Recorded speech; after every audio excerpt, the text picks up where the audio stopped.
یمن وار episode 1 میں ہم نے آپ کو یمن جنگ کا تقریباً سارا بیک گراؤنڈ بتایا ہے، اور یمن وار ایپیسوڈ 2 میں ہم نے آپ کو اب تک کے تقریباً سارے ایونٹس، سارے واقعات سے آگاہ کیا ہے، اور اب یمن وار ایپیسوڈ 3 میں ہم آپ کو رہے سہے کچھ واقعات بتائیں گے، اور ساتھ ہی ہم آپ کو بتائیں گے کہ یمن دنیا کے لیے اتنا اہمیت کا حامل کیوں ہے، پاکستان کا یمن جنگ میں کیا کردار ہے، اور یمن جنگ کو اتنی میڈیا کوریج کیوں نہیں ملتی، اور آخر پہ ہم آپ کو UN رپورٹ کے مطابق یمن ہیومینیٹیرین کرائسس کے میجرمنٹس دینے کے ساتھ ساتھ تھوڑا بہت انالیسز بھی دیں گے۔ تو ہمارے ساتھ بنے رہیے، اور ہمیں سپورٹ کرنے کے لیے ہمارا چینل ضرور سبسکرائب کیجیے۔ اب چلتے ہیں اپنی ایپیسوڈ 3 کی طرف۔ 2017 میں جنوبی یمن میں ایک موومنٹ کا آغاز ہوا جس کا نام STC یعنی ساؤدرن ٹرانزیشنل کونسل ہے۔ اس کا موٹیو ہے کہ یمن کو دوبارہ سے 1990 کی دہائی سے پہلے کی طرح 2 حصوں میں تقسیم کر دیا جائے، یعنی شمالی یمن اور جنوبی یمن۔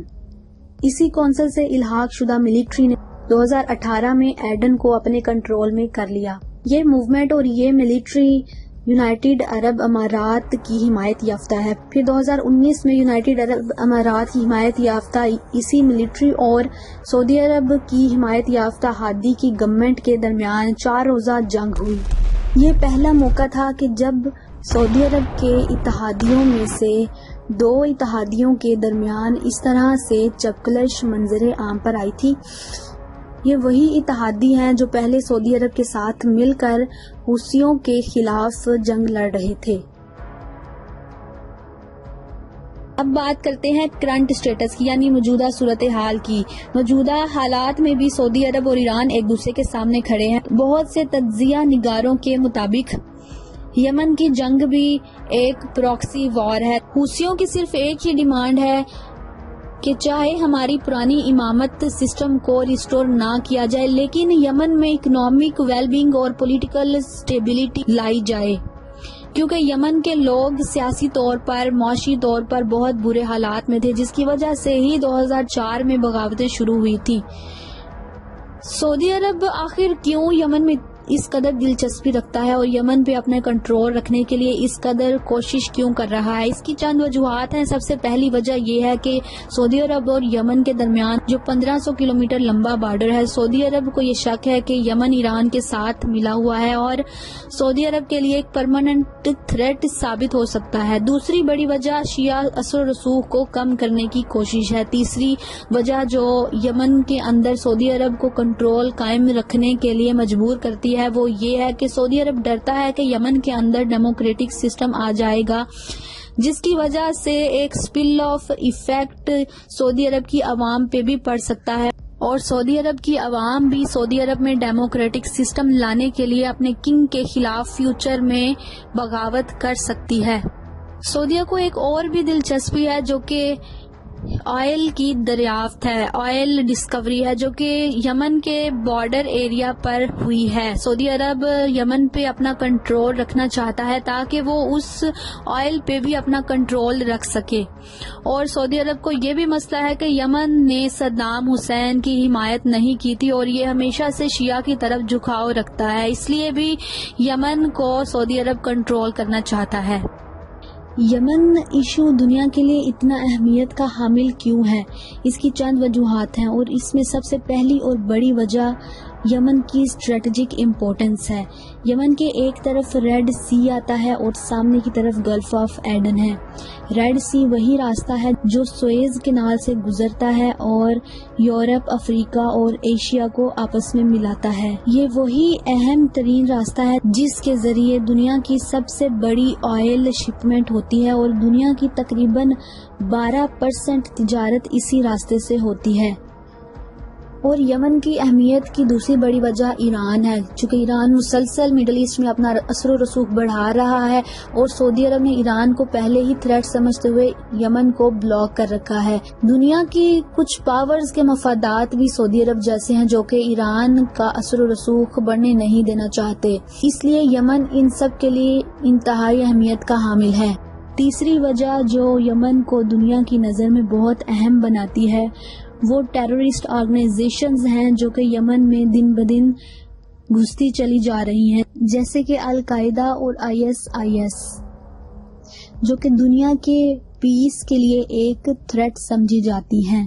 یمن کے مسائل کو حل کرنے کے لیے محمد بن سلمان نے ایک تجویز پیش کی جس میں اس نے پاور شیئرنگ ایگریمنٹ کرنے کا کہا۔ اس نے کہا کہ یمن میں ہادی کی گورنمنٹ ہی آنی چاہیے جو کہ سعودی عرب کی حمایت یافتہ ہے اور UN سپورٹڈ ہے۔ مزید اس نے کہا کہ یمن کے تمام اسٹیک ہولڈرز کو UN کے ہدایات کے مطابق مذاکرات کرنے چاہیے، لیکن یمن کا حل اس بات میں نہیں ہے، کیونکہ اگر اسی بات میں یمن کا حل ہوتا اور سعودی عرب کی حمایت یافتہ گورنمنٹ نے ہی یمن پر حکومت کرنی ہوتی تو حوثیز کبھی اس حکومت کے خلاف بغاوت نہ کرتے۔ کچھ تجزیہ نگاروں کے مطابق یمن کا سلیوشن اس طرح سے نکل سکتا ہے کہ سب سے پہلی بات یہ کہ یمن کا پولیٹیکل سلیوشن ہوم گرون ہونا چاہیے، یعنی یمن کے اندر سے ہی پولیٹیکل سلیوشن نکلنا چاہیے اور تمام سٹیک ہولڈرز کو ایک دوسرے کو اس کے حساب سے اس کے تناسب سے شیئر دینا چاہیے اور اسی پیشنس سے ان کو ٹیبل پر آ کر مذاکرات کرنے چاہیے۔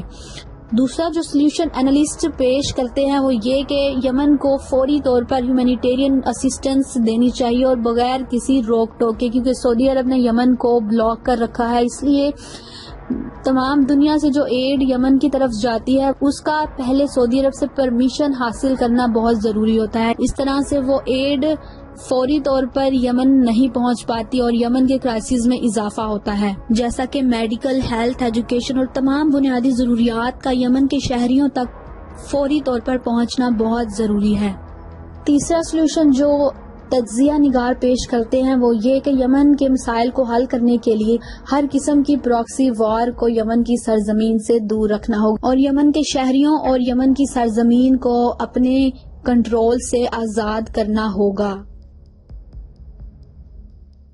اب آخر پہ دیکھتے ہیں کہ پاکستان کا یمن کی جنگ میں کیا کردار ہے۔ پاکستان جب بھی کسی مسلم ملک کے ساتھ کوئی تعلق بناتا ہے تو ہمیشہ اپنے آئین کا آرٹیکل 40 دیکھتا ہے۔ سعودی عرب نے اتحاد بناتے ہوئے پاکستان سے بھی مدد مانگی تھی، لیکن پاکستان ڈپلومیٹیکلی کھیلا اور کہا گیا کہ اس بات کا فیصلہ پاکستان کی پارلیمنٹ کرے گی۔ بعد میں پارلیمنٹ نے اس فیصلے کو ڈیلے کر دیا۔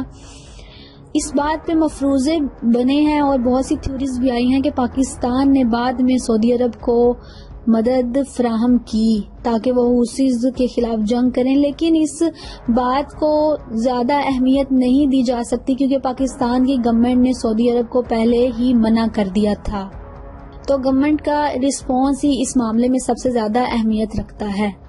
اب موجودہ گورنمنٹ نے مسلم ممالک کے درمیان تعلقات کو بہتر بنانے کے لیے کردار ادا کرنے کی آفر کی تھی۔ اسی مقصد کے لیے وزیر اعظم عمران خان سعودی عرب بھی گئے اور ایران بھی گئے تاکہ تعلقات کو بہتر بنایا جا سکے، لیکن اس عمل کا کوئی خاطر خواہ نتیجہ نہیں نکلا۔ اور جہاں تک میڈیا کوریج کی بات ہے تو یمن کی جنگ کو شروع سے ہی بہت کم میڈیا کوریج ملی ہے۔ اس کی چند وجوہات ہیں جن میں سے سب سے پہلی اور بڑی وجہ یہ ہے کہ یمن میں بہت بڑے پیمانے پر ہیومن رائٹس وائلیشن ہوئی ہے جس میں براہ راست امریکہ ملوث ہے، کیونکہ سعودی عرب کو ہتھیار فراہم کرنے والے ممالک میں امریکہ سر فہرست آتا ہے۔ اور اس کی دوسری بڑی وجہ یہ ہے کہ سعودیہ کے اتحادی ممالک نے مل کر دنیا بھر میں حوثیز کو ویلنز دکھایا ہے، حوثیز کو باغی اور ریسرجنٹس شو کیا ہے تاکہ دنیا حوثیز کو برا سمجھے، اور یہ بات اس حد تک پہنچ چکی ہے کہ ان کے نام کے ساتھ اب ہمیشہ ریبلز ہی لکھا جاتا ہے۔ اور اس کی تیسری وجہ سیریا کی جنگ ہے، چونکہ سیریا کی جنگ کو بہت زیادہ میڈیا کوریج ملتی رہی ہے، اس لیے بھی یمن کی جنگ اگنور ہوئی ہے۔ امریکہ کس طرح سے یمن کی جنگ میں براہ راست ملوث ہے، آئیے اس بات کی وضاحت کرتے ہیں۔ سب سے پہلی بات یہ کہ امریکہ سعودیہ کو سپورٹ کرتا ہے اور سعودیہ سب سے زیادہ اسلحہ امریکہ سے ہی خریدتا ہے، تو اس طرح امریکہ کو اس جنگ میں فائدہ ہی فائدہ ہے کیونکہ اس کا زیادہ سے زیادہ اسلحہ سیل ہوتا ہے۔ Stock home international peace research انسٹی ٹیوٹ کی رپورٹ کے مطابق 2011 سے 2015 تک سعودی عرب نے امریکہ سے تقریباً 20 سے 30 بلین ڈالر کا اسلحہ خریدا، جبکہ حال ہی میں 20 مئی 2017 کو کنگ سلمان اور ٹرمپ کے درمیان ایک معاہدہ ہوا جس میں یہ طے پایا کہ سعودی عرب امریکہ سے فوری طور پر 110 بلین ڈالر اور اگلے 10 سالوں میں 350 بلین ڈالر کا اسلحہ خریدے گا۔ ساتھ ہی آپ کو یہ بھی بتاتے چلیں کہ امریکہ ہی وہ ملک ہے جو دنیا میں 1/3 اسلحہ فراہم کرتا ہے، اور مڈل ایسٹ میں تقریباً 40% اسلحہ امریکہ ہی فراہم کرتا ہے۔ امریکہ کی یمن جنگ میں انوالومنٹ کی دوسری بڑی وجہ ایران ہے، کیونکہ ایران حوثیز کی حمایت کر رہا ہے۔ اس طرح سے ایران کا اثر و رسوخ مڈل ایسٹ میں بڑھتا جا رہا ہے، اور امریکہ ایران کو ایک تھریٹ سمجھتا ہے، اس لیے وہ سعودی عرب کا ساتھ دے رہا ہے تاکہ وہ ایران کو مڈل ایسٹ میں اپنا اثر و رسوخ بڑھانے سے روک سکے۔ اور تیسری وجہ جو امریکہ کو یمن جنگ میں ملوث کرتی ہے وہ ٹیررسٹ آرگنائزیشنز ہیں، جیسے کہ القاعدہ اور ISIS۔ القاعدہ وہی آرگنائزیشن ہے جس کے خلاف امریکہ نے 9/11 کے بعد جنگ کا آغاز کیا تھا، اور اسی آرگنائزیشن کی وجہ سے افغانستان پر جنگ مسلط کی تھی۔ یونائٹڈ نیشن کی رپورٹ کے مطابق یمن میں پیدا ہونے والی تباہی 21ویں صدی کی انسان کے ہاتھوں پیدا ہونے والی سب سے بڑی تباہی ہے۔ یونائٹڈ نیشن کی رپورٹ کے مطابق یمن میں ہونے والے ہیومینیٹیرین کرائسز یہ ہیں۔ نمبر 1، یمن میں بہت بڑے پیمانے پر کالرا آؤٹ بریک ہوئی۔ کالرا ایک بیماری ہے جو کہ بیکٹیریا سے پھیلتی ہے، اور یمن کی ٹوٹل آبادی 28.5 ملین ہے، اس میں سے 1.49 ملین لوگ اس بیماری کا شکار ہیں۔ نمبر 2، اس جنگ کے دوران یمن میں 3.3 ملین لوگ ڈسپلیس ہوئے ہیں۔ کچھ یمن کے اندر ہی ایک جگہ سے دوسری جگہ گئے ہیں، جبکہ باقی ریفیوجیز کی شکل میں یمن سے نکل کر دوسرے ممالک میں گئے ہیں، جن میں سے راستے میں بہت سے لوگ مارے گئے اور باقی لوگ دوسرے ممالک میں انتہائی غربت کی زندگی گزار رہے ہیں۔ 3 ملین لوگ اور 4 ملین بچے بہت شدید مال نیوٹریشنڈ ہیں، یعنی ان کے پاس خوراک کی شدید قلت ہے۔ 85,000 بچے خوراک کی اسی شدید کمی کی وجہ سے اب تک مر چکے ہیں، اور ہتھیاروں کے علاوہ اس جنگ کے دوران مختلف وجوہات سے ہونے والی موتوں کی تعداد 50,000 تک پہنچ چکی ہے۔ UNHCR رپورٹ کے مطابق سعودی لیڈ کولیشن یعنی سعودی اتحاد سے ہونے والی بمبارڈمنٹ سے اب تک یمن کے 2/3 لوگ مارے جا چکے ہیں۔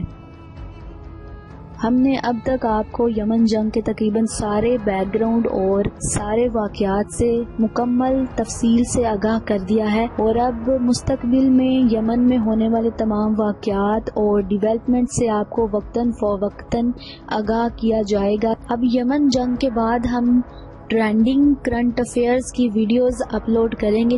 ہمیں کمنٹ میں بتائیے کہ آپ کو کس ٹاپک پہ کس قسم کا مواد چاہیے۔ ہمارے چینل کو سبسکرائب کیجیے اور بیل آئیکن کو دبائیے تاکہ آپ کو تمام لیٹسٹ ویڈیوز کے نوٹیفیکیشن ملتے رہیے، اور اپنا خیال رکھیے۔ شکریہ، اللہ حافظ۔